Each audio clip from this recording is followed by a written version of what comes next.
Assalamualaikum warahmatullahi wabarakatuh. Ada pertanyaan, apakah Sunan Kalijogo itu tidak sholat ketika bertapa, dan apakah Sunan Kalijogo itu wali setan karena tidak sholat ketika bertapa? Masya Allah, ini perlu diluruskan. Memang banyak beredar di media sosial simpang siur tentang makna bertapa dan makna sholat. Banyak versi dalam hal ini karena pertama ini berkaitan dengan sejarah, dan karena ini berkaitan dengan karomah.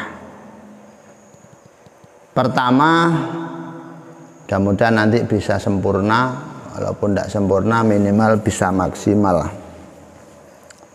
Pertama, Sunan Kalijogo sendiri itu banyak yang mengartikulasikan bahwa Kalijogo itu juga bukan terus topo di pinggir kali, ndak, tapi Kalijogo yakni njogo kalimat syahadat, njogo kalimat tauhid. Jadi dengan merefleksikan lahir batin kalimat syahadat, kalimat tauhid dijaga betul, baik syahadat tauhid maupun syahadat rasul. Betul-betul lahir batin mencari Allah, menemukan Allah, kebesaran Allah, kedhaifan dirinya, sampai betul-betul asyhadu alla ilaha illallah tidak hanya di lisan, tapi syahadatnya, musyahadahnya, persaksiannya betul-betul lahir batin. Menemukan syahadat rasul dalam arti betul-betul merasakan bahwa Nabi Muhammad adalah pintu Allah, pintu rahmat Allah, nurnya Allah untuk menerangi jagat semesta ini, untuk menerangi jiwa-jiwa manusia yang jahili. Ya, dicari. Wes ini kalau diluaskan tidak cukup ini. Tinjogo kalimat tauhid, njogo kalimat syahadat dengan teken, nunggui teken dalam arti tekun, terus istiqomah. Ya istiqomah ya akhirnya jadi wali. Walladzina qalu rabbunallah tsumastaqamu. Baik, pertama ngucap rabbunallah, Tuhanku Allah, ini dalam arti kalimat tauhid tadi, tsumastaqamu, nuli dengan tekun istiqomah. Akhirnya tatanazzalu alaihimul malaikah, gembruduk turun kepada orang-orang yang istiqomah, tekun jogo kalimat tauhid Rabbunallah, Tuhanku Allah, maka gembruduk datang pada mereka malaikat-malaikat, diberikan karomah, alla takhafu wa la tahzanu. Ini adalah derajat kewalian. Janganlah kalian takut dan janganlah kalian susah. Ala inna auliya Allah la khaufun alaihim wa lahum yahzanun. Wali-walinya Allah itu tidak pernah takut dan tidak pernah susah. Maksudnya apa? Tidak pernah takut terhadap apa yang akan terjadi.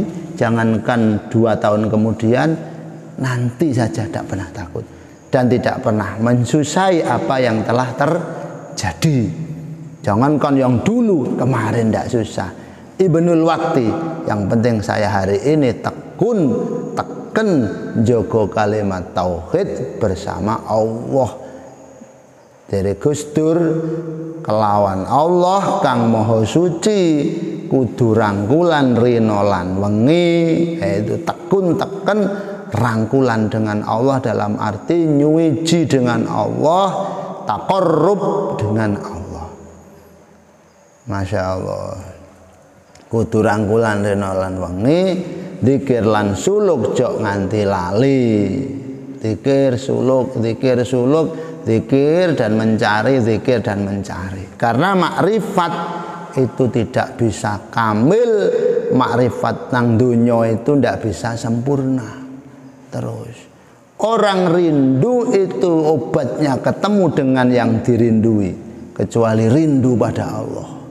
Ketemu dengan makrifat satu titik, malah rindu. Ketemu dengan kebesaran Allah dalam sektor ini, tambah rindu. Ketemu dengan Allah dalam hal yang satu, tambah rindu. Ini kalau diterangke ya malah banyak yang ngeliyeng nanti. Yes. Ada yang mengatakan Kalijogo, ya.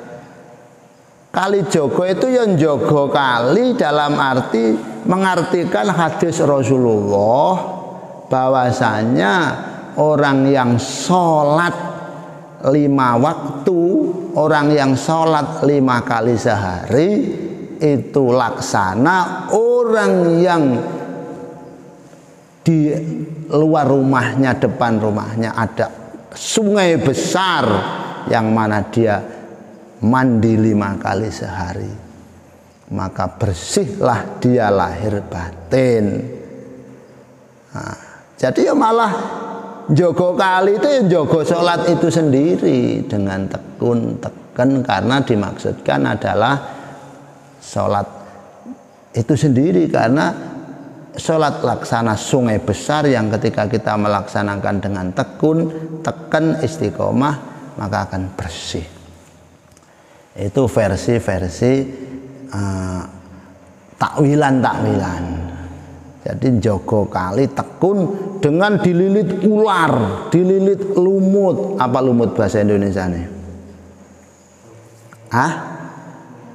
Lumutnya itu dimaksudkan yakni dengan penuh cobaan dan penuh rintangan yang menggelebet, menggelubet dililit kuat terus dililit dengan ujian masalah, tetap tekun. Istiqomah tadi itu dengan ujian. Jadi walladzina jahadu fina lanahdiyannahum subulana. Orang-orang yang bersungguh-sungguh di dalam mencari aku, di dalam mencari ridhoku, sungguh akan saya tunjukkan mereka jalan-jalan hidayahku. Pas toh? Ada yang memaknai ya itu kan Sunan Kalijogo memang waktu transisi dari Brandalokojoyo yang awalnya Raden Mas Said, kemudian menjadi Brandalokojoyo, kemudian ketemu gurunya Sunan Bonang, disuruh mencari tauhid, membersihkan hati dengan topo broto, dalam arti ngeposno rasa, topo broto ninggalno maksiat, ninggalno angkara murka, topo kayak topone Pandhawa 5, dalam arti ninggalkan dosanya panca indera, nyuwijekno hati seperti Kanjeng Nabi Muhammad ketika masih transisi dari makhluk biasa untuk mencari Allah, topo mengheningkan cipta, kontemplasi di Gua Hira. Kan sama, syariat juga kontemplasi di Gua Hira sampai menemukan wahyu, menemukan wahyu sebagai pijakan hidup. Seperti topo brotonya Nabi Ibrahim alaihissalam ketika masih kecil untuk mencari keesaan dan tauhid pada Allah. Nabi Ibrahim topo melihat rembulan, apa ini Tuhan saya? Oh, Saya tidak senang kalau Tuhan kok hilang. Melihat matahari mungkin ini lebih besar. Oh, ternyata tenggelam. Jadi tidak ada masalah dalam hal toponya Sunan Kalijogo. Ini ranah kewalian. Layak riful wali ilal wali. Tidak ada yang tahu kewalian seorang wali kecuali wali. Kalau orang-orang yang bukan wali, syariat bloko, jangan bahas kewalian lah. Teman-teman Wahabi, tidak usah kita masuk dalam ranah kewalian. Wali itu adalah kekasih Allah yang betul-betul dikehendaki oleh Allah dengan karomah-karomahnya. Pertama syariat dijogo, kemudian mulai suluk salik mencari Allah dengan batin. Kadang masuk torekoh sendiri banyak. Ada torekoh alawiyin, torekohnya para habaib dengan cara warok, zuhud, ilmu, akhlak. Terus ada torekohnya mursyid kamil, Imam Naqsabandi, Syekh Abdul Qadir Al-Jilani, Syekh Abu Hasan Asy-Syadzili, Syekh At-Tijani dengan penempaan batin. Udah tahu semua kok. Tarekoh itu apa? Setelah masuk ranah tarekoh akan mulai ada nur. Pertama kita dengan sinar senter mencari Allah, kemudian menemukan sinar dari Allah. Ini setelah masuk tarekoh mulai kita itu muraqabah mencari Allah sampai ada hakikat, nur hakikat. Oh, mulai nur hakikat. Setelah masuk dalam hakikat, nanti kita akan masuk dalam ranah makrifat. Ya Allah, makrifat pun tidak bisa sempurna karena kita masih di dunia. Akhirnya masuk dalam ranah syauq, rindu. Dari mahabbah mulai cinta nang Allah, wis meninggalkan dunia brono, meninggalkan dunia. Mari setelah itu masuk dalam syauq, rindu, asyik, rindu. Masuk dalam ranah itu, mati ya ndak wedi, ndak takut, tambah senang. Syekh Siti Jenar itu sudah manunggaling kawula Gusti, mati tambah senang. Wes, masya Allah. Jadi banyak versi dalam menakwili ritualnya Sunan Kalijogo. Saya kira semuanya mendekati benar karena ini masalah sejarah. Yang penting kita husnudzon. Sunan Kalijogo meninggal dunia ratusan tahun yang silam. Masjidnya, peninggalannya, makamnya ramai terus dikunjungi orang untuk berhadiah doa-doa kepadanya dan napak tilas kepada beliau, cari berkahnya beliau sebagai pintu untuk dijadikan tawassul kepada Allah SWT. Kita tidak tahu matinya, naudzubillah, mudah-mudahan semuanya husnul khotimah. Kita tidak tahu mati saja husnul khotimah atau su'ul khotimah, naudzubillah min dzalik, mudah-mudahan semua husnul khotimah. Kita tidak tahu setelah mati kubur kita masih ada yang menziarahi, tidak. Mudah-mudahan anak cucu kita diberkahi oleh Allah sehingga masih ingat pada kita untuk mendoakan ya rabbal alamin. Mudah-mudahan ada manfaatnya. Saya kira tidak usah diperdebatkan apakah Sunan Kalijogo wali setan. Loh, masa keterangan kayak tadi masih dikatakan wali setan? Ya bukan, ya waliullah.